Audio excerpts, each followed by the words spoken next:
Hello student, आज हम AP में एक्सरसाइज 9.1 का 14 वाला सवाल करेंगे। 14 वाले सवाल में फाइबोनेसाई सीक्वेंस इस प्रकार से होगी कि वो डायरेक्ट विजिबल नहीं होती है कि वो कौन सी सीक्वेंस है। जैसे 1 1 2 3 5, ये इस प्रकार से अपने को नहीं लग रहा फर्स्ट टर्म भी 1 है, सेकंड टर्म भी 1 है और उसके बाद थोड़ी सी चेंज हो रही है ना। तो ये अलग अलग टाइप की भी हो सकती है। तो ऐसी सीक्वेंस जो कि डायरेक्ट विजिबल नहीं होती है, तो इसलिए ऐसी वाली सीक्वेंस को क्या बोलते हैं? फाइबोनेसाई सीक्वेंस। अब इसमें इन्होंने A1 और A2 को तो 1 1 दे दिया है। A1 बराबर भी 1 है और A2 बराबर भी 1 है और AN बराबर AN-1 प्लस AN-2 दिया है। ये उन्होंने डिफाइंड कर दिया है। अब हमको n की वैल्यू के हिसाब से रखना है। तो अब इसमें फाइंड AN+1 अपॉन AN, मतलब अपने को सब निकालना पड़ेगा। और n बराबर है 1 2 3 4 5। n बराबर 1 रखा तो A2 अपॉन A1, फिर A2 upon A3 upon A2 इस प्रकार से आएगा। अब अपन देखें, ये AN बराबर है AN-1 प्लस AN-2। तब अपने को A1 A2 तो मालूम ही है, तो n बराबर 3 रख दिया। n बराबर 3 रखा तो ये A3 हो गया, ये A2 हो गया, ये A1 हो गया। तो ये A2 प्लस A1 और A1 दोनों 1 1 है, तो 1 प्लस 1 कितना हो गया? 2। तो A3 बराबर 2 आ गया। अब A4 रखेंगे तो क्या आ जाएगा? A3 plus A2। तो ये आ गया A3 2 और A1 तो 3 आ गया। A5 में A4 प्लस A3 तो 3 प्लस 2 5 हो गया। और A6 में A5 प्लस A4 तो 5 प्लस 3 8 हो गया। अब इसमें हमको क्या चाहिए? AN+1 upon AN। तब हम n बराबर 1 रखेंगे तो A2 अपॉन A1 1 अपॉन 1 1 आ गया। n बराबर 2 रखने से A3 upon A2 2 upon 1। n बराबर 3 रखने से A4 अपॉन A3 3/2 और n बराबर 4 रखने से A5 अपॉन A4 5 अपॉन 3 और n बराबर 5 रखने से A6 अपॉन A5 बराबर 8 अपॉन 5। ये इस प्रकार से सवाल है। मतलब कभी बाई चांस यदि फाइबोनेसाई सीक्वेंस क्या है ये आपको मालूम होना चाहिए। अब अपन देखते हैं सम ऑफ n टर्म्स। एपी का n टर्म्स का सम।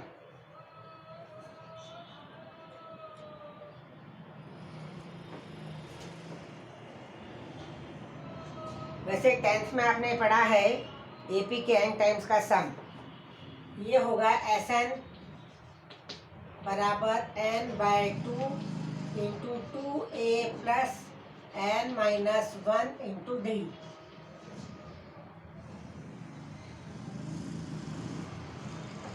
ये सम वाला फॉर्मूला नहीं, पहले तो अपने को L वाला फॉर्मूला ही पढ़ना पड़ेगा। मतलब अपने को L बराबर a plus n-1 into D. ये L क्या है? nth टर्म है। पहले अपन ये पढ़ लेते हैं कि इसकी nth टर्म कैसे निकालना। यदि हमको फर्स्ट टर्म और कॉमन डिफरेंस मालूम है तो मान लो हमको n बराबर 14 टर्म 16 टर्म कोई से भी निकालना है तो हम ये वाले फॉर्मूले से निकाल सकते हैं। तो ये हो गया nth टर्म की वैल्यू। अब उसके बाद है Sn, मतलब कोई सीक्वेंस है तो 5 टर्म तक का योग करना है अपने को, सम करना है। तो वो फॉर्मूले दो प्रकार से हैं। एक तो n/2 into 2a plus n-1 into D और एक है n/2 into a plus l। ये a प्लस l क्यों हुआ? क्योंकि इसको यदि हम 2 भाग कर ले तो ये l के ही बराबर होगा। ये इसके 2 भाग है, a प्लस है तो a plus n-1 into D के बदले अपन l लिख सकते हैं। ये 2 प्रकार के फॉर्मूले हैं। इस फॉर्मूले में यदि हमको फर्स्ट टर्म और लास्ट टर्म मालूम है और n मालूम है तो हम उनका सम कर सकते हैं। जैसे किसी ने कहा 1 से लेकर 100 तक की जो गिनती है उनका सम तुरंत बोलिए। अब हमको मालूम है कि 1 से 100 तक का जो कॉमन डिफरेंस हो, इसमें कॉमन डिफरेंस का भी काम नहीं है। इसमें फर्स्ट टर्म 1 है और लास्ट टर्म 100 है और टोटल नंबर ऑफ टर्म्स कितनी होगी 1 से 100 तक? 100। तो ये कितना आ जाएगा? 100/2 इंटू 1 प्लस 100। तो ये आ गया 50, ये आ गया 101, ये आ गया 5050 आंसर। ये आ गया 5। मतलब ये बहुत जल्दी अपन निकाल सकते हैं यदि फर्स्ट और लास्ट टर्म मालूम हो तो। अब अपन देखें एग्जाम्पल नंबर 4 में In an AP, if mth term is n and nth term is m, where m is not equal to n, find the pth term. मतलब हमको देखो ए एम मतलब एम एच टर्म, तो ये हो जाएगी A plus M minus one into D if A is a first term and D is a common difference.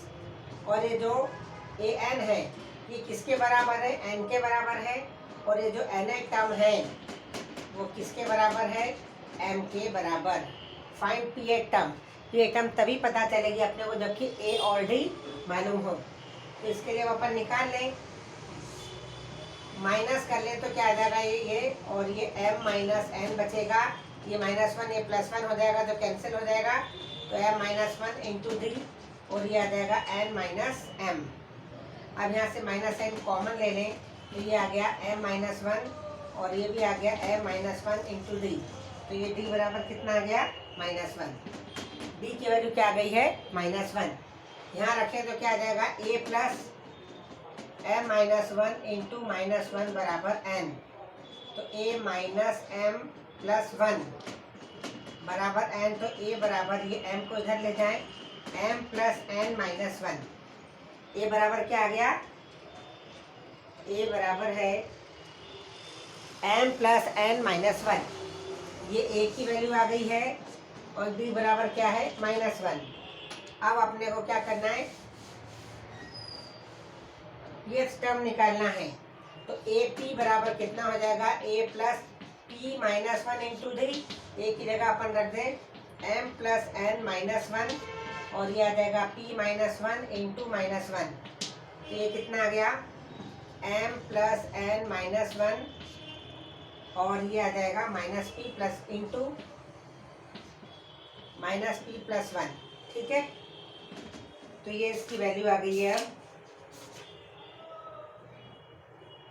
हाँ, one plus N plus ये प्लस है, ये प्लस है,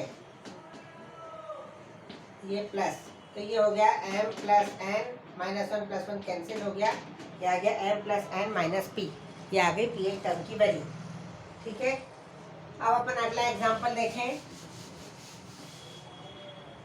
example number 5 is the sum of n terms of an AP is np plus half n into N minus one into Q.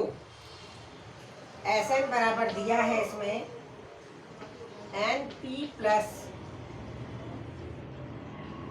Half n into N minus one into Q. n बराबर one रखेंगे तो one term का सम मतलब अकेला a ही आ गया, n बराबर to रखेंगे तो फर्स्ट और सेकंड टर्म का सम, इस प्रकार से ये आता है। अब अपन देखें,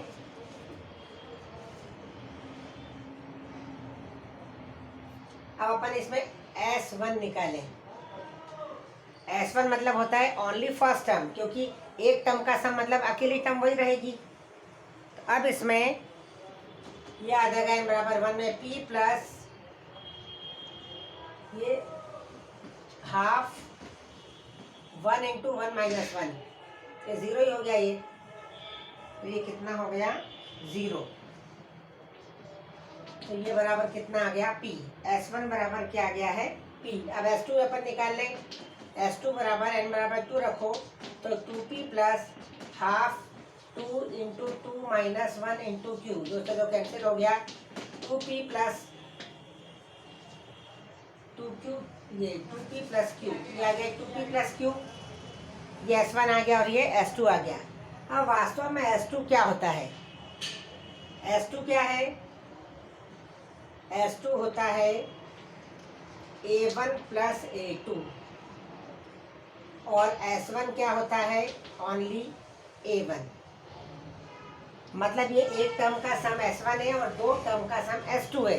अब हमको सेकंड टर्म यदि निकालनी हो तो A2 बराबर क्या आ जाएगा? S2 माइनस S1, मतलब A1 plus A2 minus A1, ये बराबर A2 आ जाएगा। तो ये कितना हो जाएगा? S2 कितना है? 2p प्लस क्यू और S1 कितना है? माइनस p, तो ये आ गया p प्लस क्यू, ये आ गई सेकंड टर्म। फर्स्ट टर्म कितनी आई थी?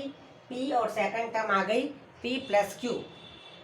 अब इसमें कॉमन डिफरेंस कितना हो जाएगा? d बराबर A2 माइनस A1, तो ये आ गया P plus Q minus P, तो ये आ गया Q। तो ये कितना आ गया Q, और हमको यही निकालना था कॉमन डिफरेंस। जब इस टाइप के सवाल हैं, S1 के लिए यदि फॉर्मूला दिया है तो n बराबर 1 यदि रखेंगे तो S1 आएगा। ये S1 वास्तव में A1 ही होता है। अब S2 यदि है तो पहली और दूसरी टर्म का सम है, तो ये S2 पहले निकाल लें और उसके बाद सेकंड टर्म पहले निकालनी पड़ेगी, क्योंकि सेकंड टर्म मतलब ये A1 प्लस A2 है, S2 में से S1 को घटाएंगे तो सेकंड टर्म आ जाएगी। ठीक है, ये इस प्रकार से होगा। अब उसके बाद अब अपन करें example number 6। The sum of n terms of two arithmetic progression are in the ratio. Sum of n terms, इस प्रकार के सवाल भी बहुत इंपॉर्टेंट हैं। अब इसमें दो AP है, ठीक है। अब इसमें दो AP हैं, एक का फर्स्ट टर्म A1 A2, दोनों का फर्स्ट टर्म A1 A2 है और दोनों का कॉमन डिफरेंस है D1 D2। तब अपने को सम ऑफ n टर्म तो कितना आ जाएगा, A1 plus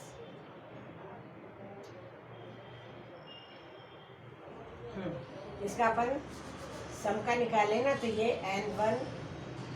n/2 to A1 plus n-1 into D1, ये आ गया। दूसरी का आ गया, हाँ, दोनों में अपने को जो सम है वो कितना लेना है, n ही लेना है। तो ये कितना आ गया, 2A2 plus n-1 into D2, ये किसके बराबर है, 3n plus 8 upon 5 7n plus 15। ये तो सम का रेशो दिया है। अब हमको किसका निकालना है, टर्म का रेशो निकालना है।